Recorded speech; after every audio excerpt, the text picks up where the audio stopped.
काल में जिस प्रकार से पूरे क्षेत्र में निवासियों को संदेश दिया, आध्यात्मिकता का, शिक्षा के बारे में, जिसकी बहुत आवश्यकता जिंदगी के अंदर, शिक्षा के बगैर जीवन में अंधेरा होता है किसी परिवार के लिए भी। और साथ में अंधविश्वास कुरीति मिटाने का काम किया और वृद्धाश्रम, बुजुर्गों के लिए आश्रम, ऐसी सोच रखने वाले जय शिवानंद जी महाराज साहब के जिस प्रकार से उन्होंने भाव प्रकट किए थे यहाँ पर, और उसी कारण से आज उनके ही शिष्य नित्यानंद जी महाराज साहब इस काम को आगे बढ़ा रहे हैं। अभी मैं मंदिर गया था, दर्शन करके आया और नित्यानंद जी महाराज साहब की कुटिया देखी भी आया, जहाँ ये रहते हैं। आप लोग भी जाते रहते होंगे। और वही पास में स्वामी जय शिवानंद जी महाराज साहब का निवास स्थान भी था। किस सादगी के साथ में, किस पावन मंदिर के प्रांगण के अंदर वहाँ जाते ही एक अनुभव होता है, सुकून का अनुभव होता है, संतोष का अनुभव होता है, प्रशंसा का अनुभव होता है। और मुझे खुशी हुई कि मुझे पहले मंदिर ले जाया गया, उसके बाद में आपके बीच में लाया गया। इसके लिए मैं इंदिरा जी को बहुत बहुत धन्यवाद देना चाहता हूँ। और स्वामी नित्यानंद जी महाराज साहब को मैं, क्योंकि इनका ही आदेश था, पिछली बार भी मैं आ नहीं पाया था, बहुत इन्होंने संदेश कहलवाए थे। मेरी मजबूरी थी कि मैं चाहते हुए उस वक्त आ नहीं पाया था। इस बार भी हमारे इंदिरा जी के साथ में कुछ भाई लोग आए थे, उन्होंने स्वामी जी का संदेश मुझे दिया कि नहीं, उनकी इच्छा है कि मुझे आना ही है इस बार। तो बजट की तैयारी में चल रहा है, अभी कर रहा हूँ। बजट पेश करना, मुझे तैयारी बहुत करनी पड़ती है उसके लिए। सोच समझ के आप लोगों के लिए क्या क्या योजनाएं लाए हम लोग। जैसे पिछली योजनाओं का जिक्र किया, अभी प्रसादी जी ने, भजनलाल जी ने, एक से बढ़ के योजना लेके आए थे हम लोग। जो हिंदुस्तान में कई योजना तो पूरे देश में कहीं नहीं है। चिरंजीवी योजना है, 10 लाख का बीमा, हिंदुस्तान में कहीं नहीं है। और चिरंजीवी योजना के अंदर ही 5 लाख का दुर्घटना का बीमा भी है। भगवान करे किसी की मृत्यु नहीं हो, और कोई एक्सीडेंट हो गया, डूब गया पानी में, तो उसी चिरंजीवी योजना में ही 5 लाख का बीमा भी डाल दिया गया है। परिवार को कम से कम 5 लाख रुपये मिल जाए। किडनी ट्रांसप्लांट है, लीवर ट्रांसप्लांट है, ऑर्गन ट्रांसप्लांट है। आप जानते हो लाखों रुपए लगते हैं। गरीब आदमी कहाँ से लाएगा? तो पैसे वाले छोड़ के कोई नहीं करवा देता ऑपरेशन। 15-20 लाख रुपए लगता है। हमने इंतजाम किया है कि 10 लाख के अलावा भी 10 लाख परिवार के लिए है। 4 लाख खर्च कर दिए, 6 लाख बचे रहेंगे आपको आगे भी। और अलग से किडनी का, लीवर का कोई ट्रांसप्लांट है, प्रसादी बैठे, ईश्वर मंदिर यही है, उसके लिए अलग पैसा मिलेगा उस परिवार को। उसका इलाज भी करवाया जाएगा, किडनी का भी, लीवर का भी। 10 लाख रुपए उसमें खर्च नहीं होंगे, आगे के लिए बचे रहेंगे। ऐसी योजना हिंदुस्तान में नहीं, दुनिया के किसी मुल्क में शायद नहीं होगी। दुनिया के किसी मुल्क में CT scan free, MRI free, IPD free, OPD free, सब कुछ फ्री है।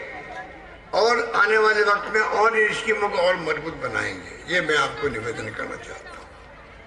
हम चाहते हैं राइट टू हेल्थ, जैसे डॉक्टर मनमोहन सिंह जी ने, सोनिया गांधी जी ने अधिकार आधारित युग की शुरुआत करी।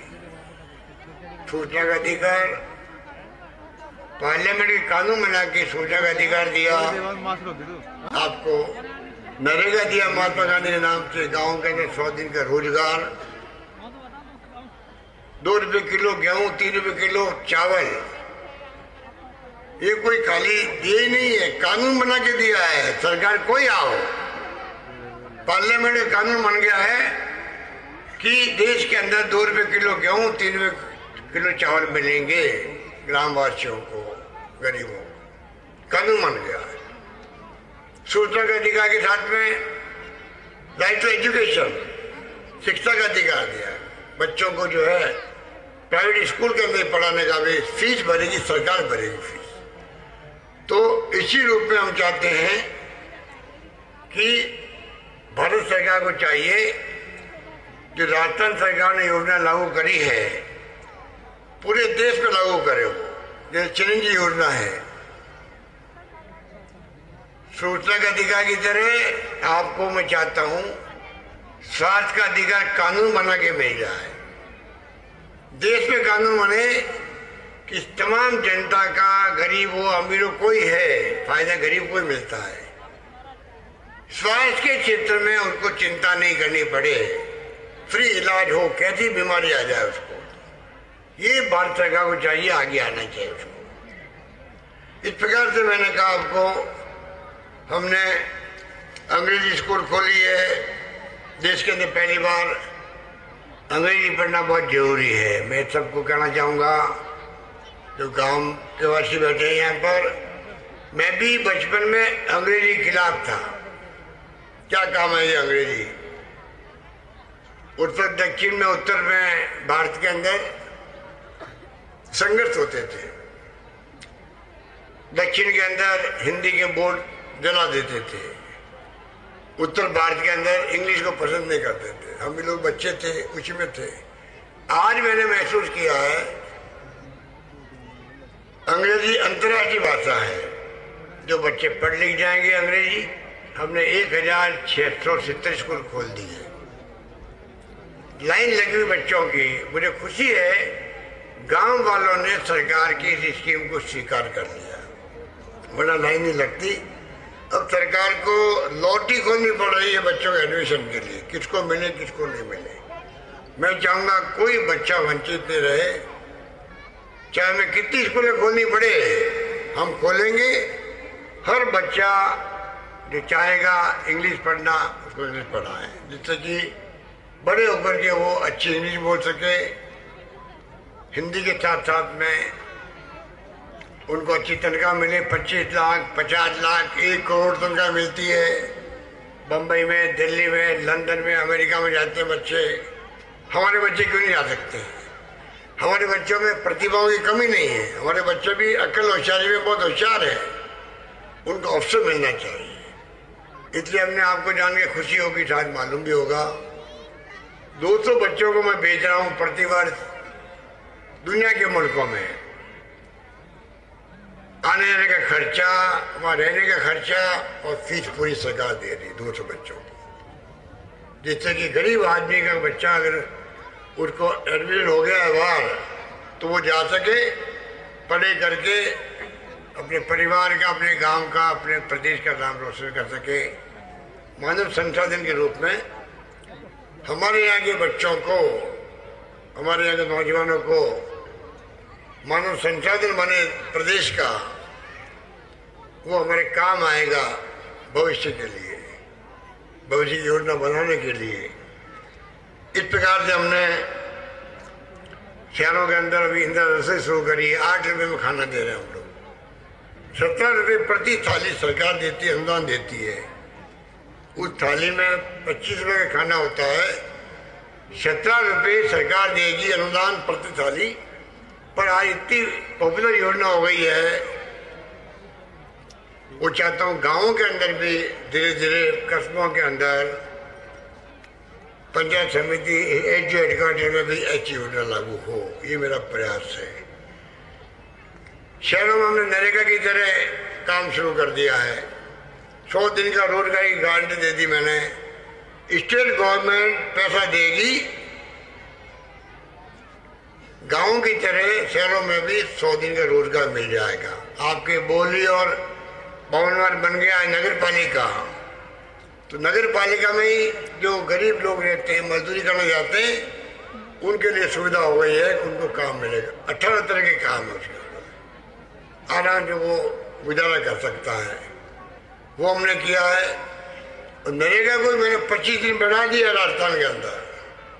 25 दिन का खर्चा स्टेट गवर्नमेंट देगी। इस प्रकार से हम लोगों ने कई काम किए हैं। उड़ान योजना, हमारी बहनें और माताएं बैठी हुई हैं, बहन बेटियां बैठी हुई है यहाँ पर। संकोच छोड़ो,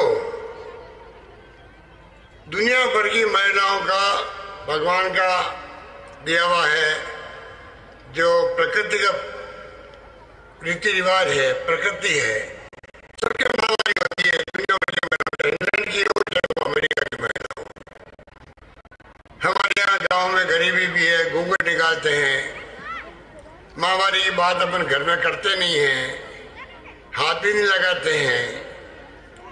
अब नई शताब्दी है, वो महिला घूंघट में जो यूज करती कपड़ा, अमीर लोग पैसे वाले यूज करते हैं, नैपकिन यूज करते हैं, अच्छा सा हाइजीन होती है उसके अंदर, बीमारी नहीं फैल सकती। गरीब महिला गाँव की कपड़ा काम करती है, रुई काम देती है, उसके कारण से उनके बार बार इन्फेक्शन होता है, कई बार कई तरह की बीमारी पैदा हो जाती है, कैंसर रहता है, कि बांझ बन जाती, बच्चा पैदा नहीं कर सकती, बड़ी होकर के बच्चे। हमने संकोच खत्म करके 800 करोड़ रुपए मैंने दिए हैं। नैपकिन सरकार सप्लाई करेगी हर घर के अंदर, आंगनबाड़ी घर के माध्यम से। 12 नैपकिन प्रति महिला, 12 नैपकिन एक महीने का प्रति माह मिलेगा। कितने खर्चा लगता है हमारी बहन बेटियों में सुरक्षित करने।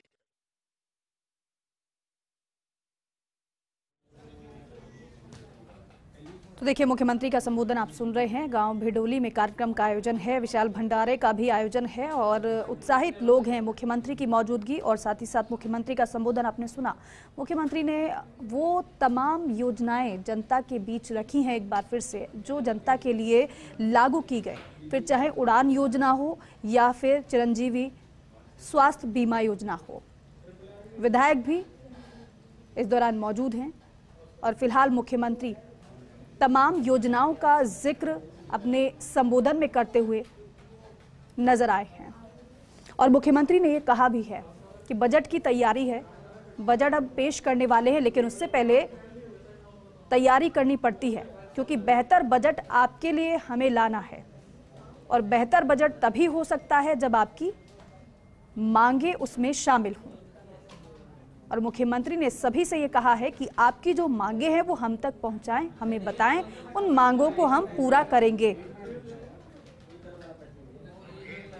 खेले आप लोग गांव के अंदर, खेले नहीं खेले आप? हाथ खड़े करो, कौन कौन खेला था? अब बताइए। हजारों लोग खेले, वेरी गुड। महिला भी खेली, हाथ खड़े कर रही हो। हमारी बहन बेटी खेली थी, मजा आ गया होगा खेलने का। मैं खुद गया, गांव में देखने के लिए गया, ब्लॉक में गया, जिले में गया, स्टेट लेवल पे गया। हर साल करवाएंगे हम लोग खेल। हम चाहते हैं हमारे खिलाड़ी राजस्थान के देश में, दुनिया में नाम रोशन करें, ओलंपिक तक जाए। पूरी व्यवस्था करेंगे, उनकी सुविधाएं देंगे उनको हम लोग, अच्छे कोच, अच्छे मैदान, खेल के मैदान हर पंचायत समिति में बना रहे हैं हम लोग, हर स्कूल में बनाने जा रहे हैं। धीरे धीरे मैं चाहूंगा राजस्थान के अंदर गांव गांव में खेल के मैदान हो, जिम्नेजियम हो, स्वास्थ्य अच्छा रहे राजस्थान के नौजवानों का, आने वाली पीढ़ियों का, ये मेरा सपना है। तो इस प्रकार से सोशल सिक्योरिटी है। 1 करोड़ लोगों को पेंशन दे रहे हैं, 1 करोड़ लोगों को, बुजुर्गों को, बूढ़े लोगों को, विधवाओं को, निश्चित जनों को। आज 1 करोड़ लोगों को पेंशन दे रहे हैं। तो बूढ़े लोग होते हैं, बूढ़े दादा दादी 1000-1500 मिल जाते हैं महीने के उनको, तो उनका मान सम्मान घर में भी होता है। आप जानते हो घर में कई तरह की स्थिति होती है परिवार के अंदर, और अगर बूढ़े लोगों को पैसा मिलता है, उनका सम्मान उनकी बहुएं भी करती है, उनके पोते पोती होते छोटे छोटे बच्चे, वो भी दादा दादी के आगे पीछे फिरते हैं। सेवा करेंगे तो इनाम मिलेगा, 50 रुपए का नोट मिलेगा, 100 का नोट मिलेगा। सही बात है नहीं है? सेवा करते हैं, दादा पानी लाऊं, दादा चाय लाऊं, दादा खाना लाऊं, पूछते नहीं दादा दादी को, पूछते थे बच्चे को। तो बूढ़े लोगों का मान सम्मान होना बहुत जरूरी है। इसलिए मैंने तमाम कर्मचारियों को ओपीएस लागू कर दिया है, ओपीएस ओल्ड पेंशन लागू कर दी है। आराम हो गया कई परिवारों को, सब घबराए हुए थे क्या होगा। भारत सरकार में हमारे इसका विरोध हो रहा, मेरी ओपीएस का बहुत भयंकर विरोध कर रहे हैं भारत सरकार वाले। और मैं भी चाहूंगा कि मैं उनको बता दूं कि हमारा रास्ता सही है, मानवीय दृष्टिकोण है। बुढ़ापे के अंदर एक कर्मचारी भी सुरक्षित होना चाहिए। भाई मैं बूढ़ा होऊंगा, रिटायरमेंट के बाद में मुझे पेंशन मिलेगी, ढंग की पेंशन मिलेगी। आप बताइए इसमें क्या गलत किया मैंने? ज्यादा पैसा खर्च हो जाएगा साहब, क्योंकि ज्यादा पैसा खर्च हो जाएगा पेंशन में। अरे 60-70 साल तक आजाद हुआ देश, हमने ओपीएस दिया, तभी विकास भी हुआ है और पेंशन मिली उन लोगों को। अब आधे लोगों को पेंशन पुरानी मिलेगी, आधे लोगों को नहीं मिलेगी। क्या मतलब हुआ भाई इसका? तो ये अलग मामला है। तो मैं कहना चाहूंगा महंगाई को लेके राहुल गांधी जो रास्ता में निकल पड़े हैं, महंगाई, बेरोजगारी, शांति, सद्भाव, प्यार, भाईचारा सब जातियों के अंदर, बिरादरी में, सभी धर्म के लोगों के बीच में, अमीर और गरीब की खाई बढ़ती जा रही है। गरीब और गरीब होता जा रहा है, उसमें किसान भी आता है, मजदूर भी आता है, दलित भी आता है, पिछड़े भी आता है। अमीर जो है और अमीर हो रहे हैं, बहुत ज्यादा अमीर हो रहे हैं। ये खाई ज्यादा बढ़नी नहीं चाहिए, ये राहुल गांधी का कहना है। ये तमाम बातों को लेकर हमारी सरकार वादा करती है प्रदेश की सरकार से। पांचों मुद्दों को हमने काम शुरू कर दिया है।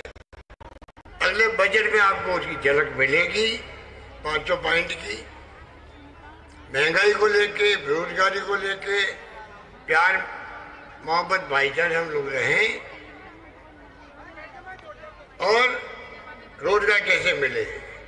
अभी मैंने 1,35,000 नौकरी लगा दी है बच्चों की। 1,25,000 की इंटरव्यू हो रहे हैं, एग्जाम हो रहे हैं, चल रहा काम। 1 लाख की मैंने और घोषणा कर रखी है।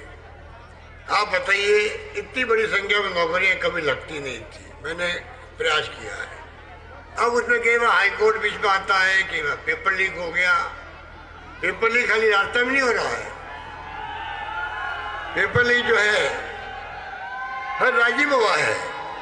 तो दो बातें होती है, नौकरी लगाओ ही नहीं, पेपर लीक ही नहीं होगा। अगर नौकरी लगेगी नहीं तो पेपर क्या लीक का होगा। तो आज उत्तर प्रदेश में, बिहार में, दिल्ली में, आर्मी में, जुडिशरी हाईकोर्ट में, अभी 2-3 महीने पहले राजस्थान में भी पेपर लीक हो गए। पर हमने वो राज्य राजस्थान है जहां उनको पकड़ लिया हम लोगों ने, कहां से पेपर आउट हुआ, कैसे लीक हुआ, अरेस्ट किया और जेलों में बंद है वो लोग। वो किसी राज्य में नहीं हुआ है, हमने किया।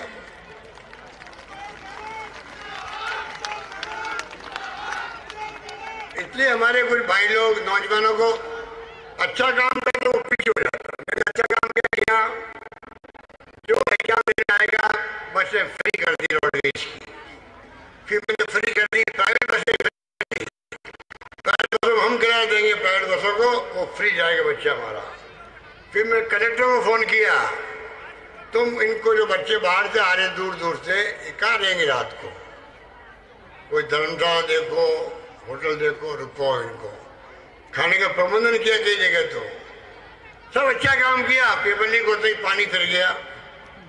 अब उसे मेरा क्या कसूर बताओ? मैं अच्छा काम कर रहा हूँ और फिर कुछ लोग पानी फेर देते, विपक्ष वाले खूब प्रचार कर रहे। बीजेपी वालों से तुम्हारे वक्त में पेपर आउट हुए थे, तुम उनको पकड़ पाए? एक आदमी को अरेस्ट किया क्या? किसी को नहीं किया। इसलिए कहना चाहता हूँ कि हमारी सरकार में उनकी सरकार में राहत दिन का फर्क है। वो अफवाह फैलाने में उनकी मास्टरी है, काम कम करते हैं, प्रचार ज्यादा करते हैं। हमारे काम ज्यादा होते हैं। अभी आपको बताया भजनलाल जी ने, प्रसाद जी ने, इतनी योजनाएं 70 साल में कहीं कभी नहीं हुई होगी जो मैंने बनाई है आप लोगों के लिए। जो मांगा मुझसे इंदिरा ने, मैंने दिया उसको। नगर पालिका, पंचायत, तहसील, उप तहसील अपग्रेड कर दी।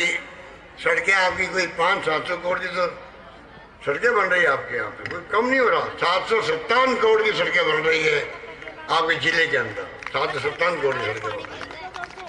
बारजा नदी पर 33 करोड़ बन रहा है, वो ब्रिज बन रहा है वहाँ पर। क्या क्या नहीं हो रहा बताओ। नगर पालिका हो गई तलावड़ा में, बरनाला में, मित्रपुरा में, नई तहसील में कमुल्स हो गई, बामनवार में बोली में नवीन नगर पालिका बन गई। 21 जगह नवीन महात्मा गांधी अंग्रेजी माध्यमिक स्कूल खुल गई। मेडिकल कॉलेज आ गई, आपके नर्सिंग कॉलेज आ गई। मल्लारना में ट्रॉमा सेंटर बन रहा है, गंगापुर सिटी में जिला अस्पताल बन रहा है। बताइए बेटे हमारे रामकेश जी अस्पताल ले गए, जिला अस्पताल लेवल का ले गए वहां पर। ये मित्रपुरा, बामनवार, वजीरपुर, गंगापुर, चौथे बरवाड़ा में महाविद्यालय खोले। अरे कॉलेज 70 साल में खुली 250 राजस्थान में, और मैंने खोल दी 4 साल में 211 कॉलेज खोल दी। ओ भैया भैया भैया हेलो, ओ भैया भैया। और 94 कॉलेज गर्ल्स की लड़कियों की। और ये कह दिया कि जब 500 लड़कियां पढ़ेगी गांव में, सुनिए आप, जब 500 लड़कियां पढ़ेगी, बड़े गांव हो, कस्बा हो, हम चाहते लड़कियां दूर जा नहीं सकती, माँ बाप भेजते नहीं उनको जिला हेडक्वार्टर पर। हमने कहा जब 500 लड़कियां पढ़ेगी वहां उस स्कूल को कॉलेज बना दिया जाएगा। इतना बड़ा निर्णय हमने किया। इस प्रकार से कृषि महाविद्यालय सवाई माधोपुर में बन गया, खंडार में बन गया। तो मैंने जो मांगा जिले में हो, या जैसे इंदिरा जी ने जो काम कर रहे, अभी आपको भजनलाल जी ने पढ़ के सुनाया था, कोई कमी नहीं रखी हम लोगों ने। इसलिए मैं आपको कहना चाहूँगा, कृपा करके आप लोग मजबूत रहें। चुनाव का साल आ गया है, हमारे खिलाफ में बड़े बड़े लोग आएंगे दिल्ली से। ERCP जो आपकी योजना है, ERCP, अब मुझे बताइए आप, वसुंधरा जी जब मुख्यमंत्री थी तब योजना बनी। हमारी सरकार की नीति है, सरकार बदल जाए, हम आ जाए सरकार में, तो पुरानी सरकार की योजना को बंद नहीं करनी चाहिए। हम बंद नहीं करते। हालांकि वसुंधरा जी से मेरी शिकायत है, उन्होंने रिफाइनरी बंद कर दी थी 55 की, 5 साल बाद में शुरू करी, तो 40,000 करोड़ की लागत थी उसकी, बढ़ के 70,000 करोड़ हो गई उसकी लागत। आप बताइए, 40 की 70 हो गई। ERCP को अगर बंद कर दें हम लोग, तो 40,000 की 1 लाख करोड़ हो जाएगी, इसकी कीमत बढ़ जाएगी। हमने क्या किया, प्रधानमंत्री ने वादा किया जयपुर में, अजमेर में, हम इसको राष्ट्रीय परियोजना बनाने के लिए सकारात्मक दृष्टिकोण रखेंगे। मैंने मीडिया वालों को बताया, पूरा सुनाया उनको क्या बोल रहे हैं। आप बताइए, एक योजना हमारी, पानी का मंत्री राजस्थान का इतना निकम्मा है, एक योजना लागू नहीं करवा सकता राजस्थान के लिए। राष्ट्रीय परियोजना का मतलब होता है 90% पैसा भारत सरकार देती है, 10% पैसा स्टेट गवर्नमेंट देती है। बड़ी योजना है, स्टेट गवर्नमेंट में पैसा होता नहीं है, पर वो नहीं करवा पा रहे। 25 MP जिता दिया आपने राजस्थान में बीजेपी ने। अगर 25 मिलके जाए प्रधानमंत्री के बाद में, मना कर सकते हैं? वो नहीं कर सकते। फिर भी हमारी नीयत देखिए आप, हम खाली कह नहीं रहे उनको, खाली आरोप लगा रहे हैं। मैंने 9,600 करोड़ रुपया एलोकेट किया इसके लिए। काम बंद नहीं होना चाहिए। बताइए आप, काम चल रहा है आपके, इस सुविधा का अलग चल रहा है। इस सुविधा का पानी आपके 200 जिले में भी आएगा, कुछ क्षेत्र आपका रामकेश जी का भी आएगा, तो पूरे जिले में पानी तो आएगा, तो वो आएगा ERCP की योजना से आएगा 13 जिले के अंदर। मैं पीछे बढ़ा हुआ हूँ, पूरी राजस्थान के लोगों का आह्वान करना चाहूँगा, चाहे भरतपुर के हो, अलवर के हो, धौलपुर, करौली, माधोपुर, दौसा, जो भी जिले हैं, जयपुर तक भी आता है, टोंक भी आता है, उसके अंदर अजमेर भी आता है, अलवर भी आता है। हम सबको मिलके दबाव बनाना पड़ेगा, जिससे कि भारत सरकार को मजबूर होके, जैसे मैंने दबाव बनाया था जब मैं विपक्ष में था, मजबूर होके प्रधानमंत्री को आना पड़ा। 55 के अंदर रिफाइनरी काम जो बंद पड़ा था उसको वापस प्रारंभ करना ही पड़ा। उसी प्रकार से मैं चाहूंगा, ERCP केंद्र सरकार के गले की घंटी बन चुकी है। ERCP मोदी जी के और गजेंद्र शेखावत के गले की घंटी बन चुकी है। घंटी बोलती नहीं बोलती है, याद दिलाती हर वक्त कि भाई ये क्या होगा, क्या होगा, क्या सोचेंगे लोग बाहर। पुरानी कहावत है नहीं, गले की घंटी बनना, जानते हो कहावत को? तो दोनों के गले की घंटी बनी हुई है ये। इसलिए मंत्री जी समझ लेके फिर रहे हैं, बेवकूफ बना रहे जनता को। वो जनता बेवकूफ नहीं बनने वाली है, ये जनता आपका सफाया कर देगी। आपने अगर ERCP लागू नहीं करी तो ये मेरा कहना है आपको। और मैं आह्वान भी करना चाहूंगा आपको, ये मौका आपके लिए है। अगर आंदोलन खड़ा हो गया तो समझ जाएंगे कि हमें आखिर में मंजूर करनी पड़ेगी ERCP को। देश में 16 योजनाएं ऐसी है, राष्ट्रीय परियोजनाएं, 16 परियोजनाएं ऐसी है। क्या एक सत्र में नहीं हो सकती राजस्थान की? राजस्थान की एक भी परियोजना राष्ट्रीय परियोजना नहीं है। बताइए आप, ये कोई इसमें राजनीति है मेरी? मैं इसमें क्या राजनीति कर रहा हूँ? तुम्हारी योजना तुम्हारी सरकार ने बनाई, वसुंधरा राजे ने बनाई, हम उनको पूरी करवाना चाहते हैं।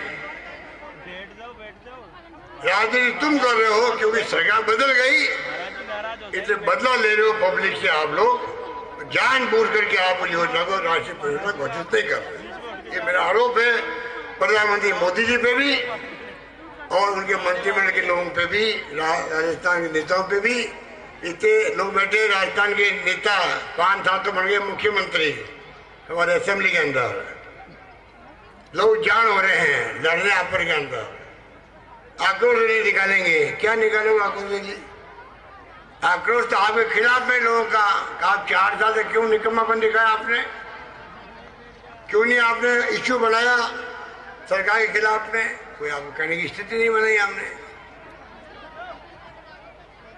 हालात बड़े गंभीर है, इसलिए इनकी आक्रोश योजना फेल हुई। आप लोगों ने साथ नहीं दिया इनका। राजस्थान भर की जनता ने 200 विधानसभा क्षेत्र में आक्रोश रैली, पूछो कितने लोग आए वहां पर। बहुत दुर्गति इनकी हुई। एक बार तो बंद करनी पड़ गई यात्रा को, बाहर ना करे। कोविड आ गया, कोविड आ गया। कहाँ कोविड आ गया था? आया कोविड कहीं पर? ऐसा माहौल बना भी कोविड आ गया इसलिए हम बंद कर रहे हैं। फिर ऊपर डांट पड़ी इनको, अरे बेइज्जती होगी तुम्हारी, वापस शुरू करो। 2 घंटे के अंदर से वापस शुरू कर दी। इसलिए मैं कहना चाहूंगा, अब बताइए आप, एक बार बहुत इम्पोर्टेंट, आजादी के बाद में जो है, आजादी के बाद में इतना पोर्टफोलियो जो आपके क्षेत्र को मिला है, पूरे राजस्थान को, मेरे ख्याल से, मेरी समझ में तो कभी नहीं मिला है। प्रसाद मीणा जी स्वास्थ्य मंत्री, इतना इंपॉर्टेंट पोर्टफोलियो आज तक किसी को नहीं मिला है। पूरी राजस्थान के अंदर ऐसे पोर्टफोलियो, मेरा दावा है, आज तक कभी नहीं मिला पूरी राजस्थान के अंदर। अब सुनिए आप, प्रसाद मीणा स्वास्थ्य मंत्री, ममता भूपेश महिला बाल विकास मंत्री, मुरारी मीणा कृषि व्यापार मंत्री, विश्वेंद्र सिंह पर्यटन मंत्री, बैजनाथ यादव आपके यहाँ बैठे हैं PWD मंत्री। कोई बड़ा सड़कों का मंत्री आज तक कभी है? अब बैजनाथ जी मांगनी पड़ती है हम सबको, अरे भाई एक सड़क तो जोधपुर दे दो, एक बीकानेर दे दो, एक कोटा दे दो। बताइए इतना बड़ा मंत्री बन गया है कि सड़क ये देगा हम सबको।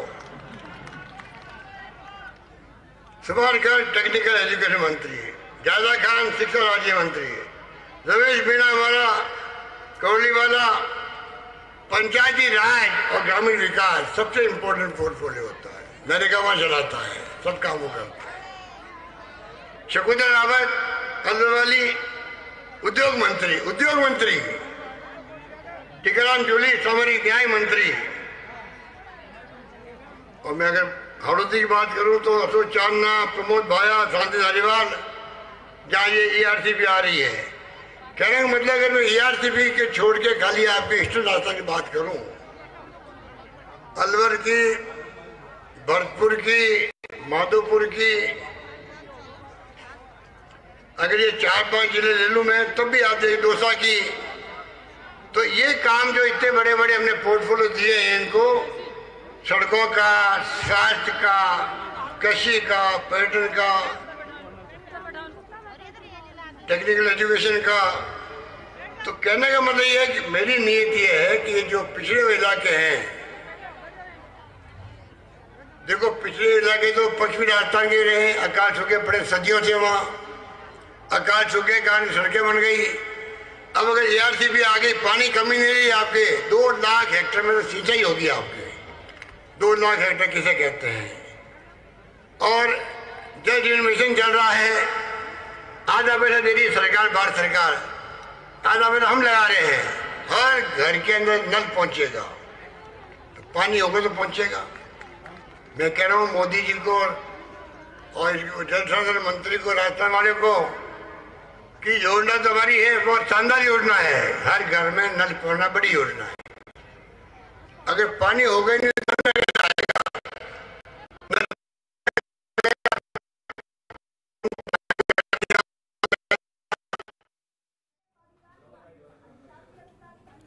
मुख्यमंत्री अशोक गहलोत को आप सुन रहे थे, जिन्होंने न सिर्फ योजनाओं का जिक्र किया बल्कि ये भी बताया कि आपके इलाके से, आपके संभाग से कितने मंत्री हैं जो वर्तमान में राजस्थान सरकार में कार्यरत हैं, फिर चाहे वो सड़क परिवहन मंत्री हो या फिर पंचायती राज मंत्री हो। ERCP का मुद्दा भी उन्होंने जोर शोर से उठाया और कहा कि ERCP मुद्दा है और जिस तरीके से बीजेपी इस मुद्दे पर ध्यान नहीं दे रही उसका खामियाजा भुगतना पड़ेगा।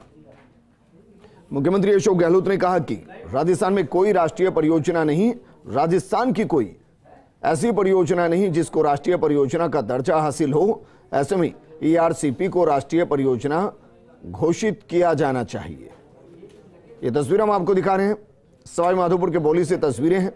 मुख्यमंत्री ने कहा कि मैं बजट में व्यस्त हूं और उस व्यस्त कार्यक्रम के बीच यहां पहुंचा हूं।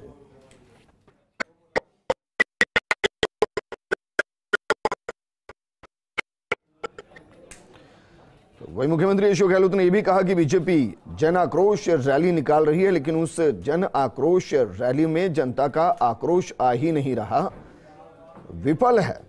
दरअसल संत जय शिवानंद महाराज का निर्माण समारोह और बौली के ग्राम भेडोली में इस कार्यक्रम का आयोजन किया गया है। भंडारा स्थल पर विशाल जनसभा आयोजित की गई, जहां की तस्वीरें हम आपको दिखा रहे हैं। और मुख्यमंत्री अशोक गहलोत जिन्होंने संबोधित किया और जिक्र किया, न सिर्फ बजट का जिक्र किया, इस संभाग की विकास का जिक्र किया, मंत्रिमंडल में इस संभाग को मिले प्रतिनिधित्व का। इसलिए मैं कहना चाहूंगा, हमारे कई लोग अफवाह चलाएंगे, आपको सरकार नहीं बनने जा रही है, ये कहेंगे कि काम तो बड़ा अच्छा किया है, बहुत शानदार स्कीम है, अशोक गहलोत बहुत भला आदमी है, परंतु MLA जो है बहुत ही भ्रष्ट MLA है, खूब पैसा खा रहे हैं।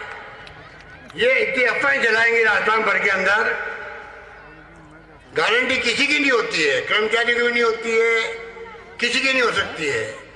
छोटा मोटा कोई मान लो इलेक्शन आ गया, कोई फंक्शन हो गया, चंदा ले लिया, पर विपक्ष के पास कहना कुछ नहीं है, तो विपक्षी पार्टी के लोगों ने तय कर दिया कि अब क्या कहें चुनाव जीतने के लिए। मोदी जी आएंगे, अमित शाह आएंगे, पूछेंगे इन नेताओं को बताओ हम क्या बोले यहाँ पर, तो फिर हम क्या उनको बताएंगे, आप ये बोलो, क्या बताएंगे, बताएं कुछ नहीं है, तो आप ये बताओ साहब यहाँ के MLA बहुत करप्ट है, यहाँ बेईमानी हो रही है, अरे भाई रेप हो रहे हैं यहाँ पर, चोरी हो रही है, पूछो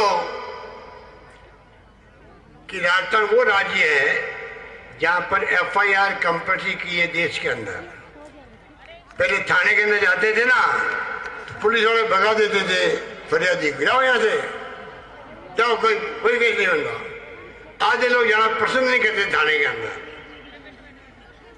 कोई पढ़ा लिखा आदमी होता है क्या जाऊंगा मेरी बेइज्जती होगी वहां पर। कोई बेचारा गरीब आदमी होता है उनकी बेटी का रेप भी हो गया, जाता नहीं था, वो जाऊंगा तो क्या करूंगा जाके, सुनवाई होगी नहीं, जग ऐसा ही होगी अलग से कि तेरी बेटी का रेप हो गया, ये पूरी शादी भी नहीं होगी। बेचारा मन महसूस करके अंतिम सांस तक मरने तक बेचारा गम लेके मरता, या मेरी बेटी का रेप हुआ, मैं कुछ नहीं कर पाया।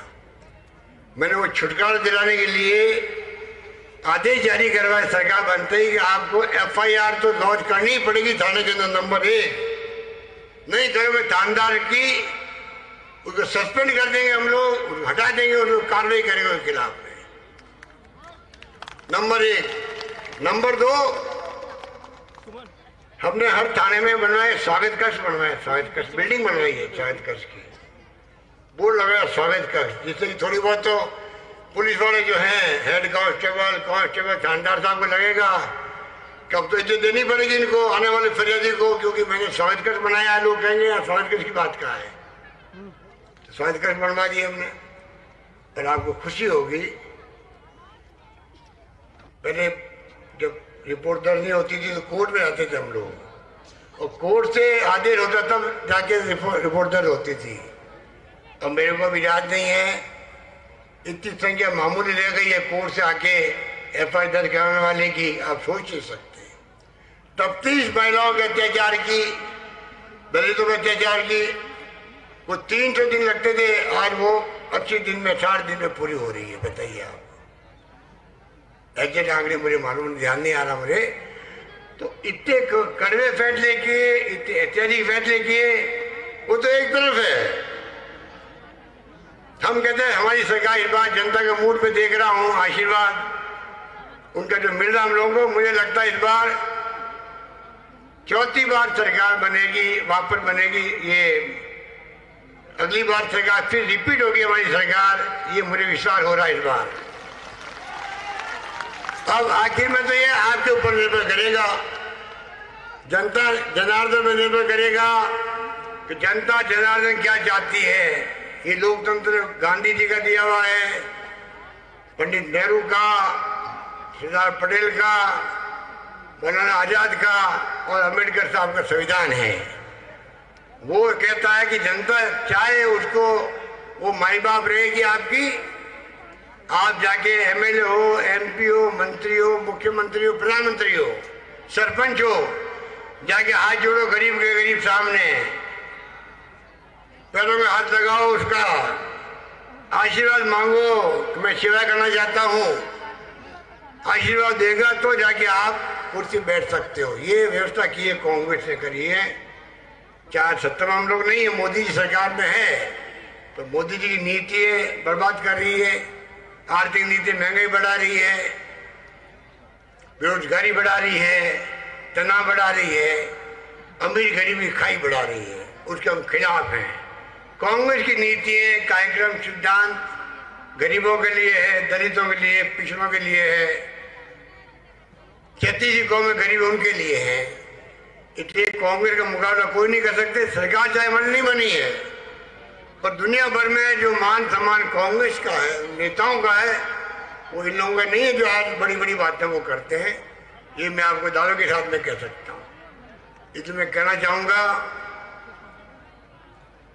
कि आप लोग संकल्प लेके जाए मिलेट में, पावन धाम पे, और हमारे महाराज साहब, नित्यानंद महाराज साहब के सानिध्य में हम सब बैठे हुए हैं।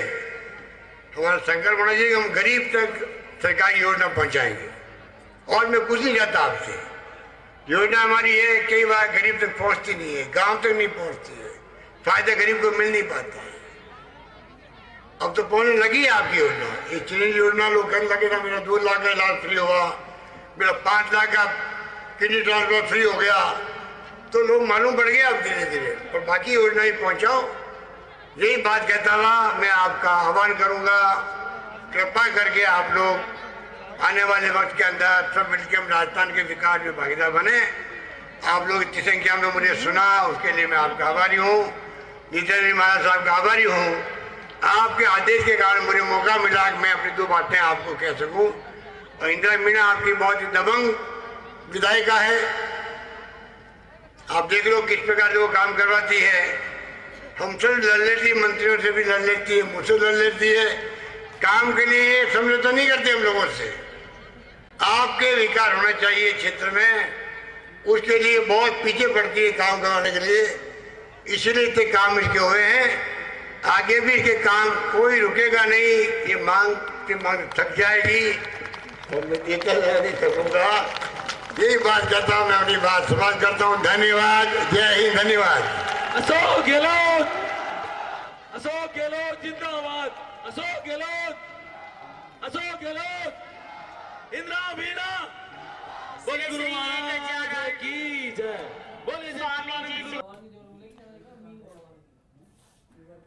मुख्यमंत्री अशोक गहलोत को आप सुन रहे थे, जिन्होंने एक बार फिर से वही अपना वाक्य दोहराया कि नेता और विधायक मांगते मांगते थक जाएंगे, देते देते नहीं थकेंगे। और इस बजट के अंदर भी ये रिफ्लेक्शन नजर आएगा, क्योंकि मुख्यमंत्री इस वक्त बजट बनाने में व्यस्त हैं और उस व्यस्त कार्यक्रम के बीच में ही यहां पहुंचे सवाई माधोपुर के बोली में एक प्रोग्राम, जहां न सिर्फ उन्होंने योजनाओं का जिक्र किया, बल्कि विधायिका वहां पर किस तरीके से मजबूत है और अपने विधानसभा क्षेत्र के मजबूती से पैरवी करती हैं, फिर चाहे वो मंत्री के सामने हो या मुख्यमंत्री के सामने, उसका भी जिक्र किया। बीजेपी पर जमकर हमला उन्होंने बोला है।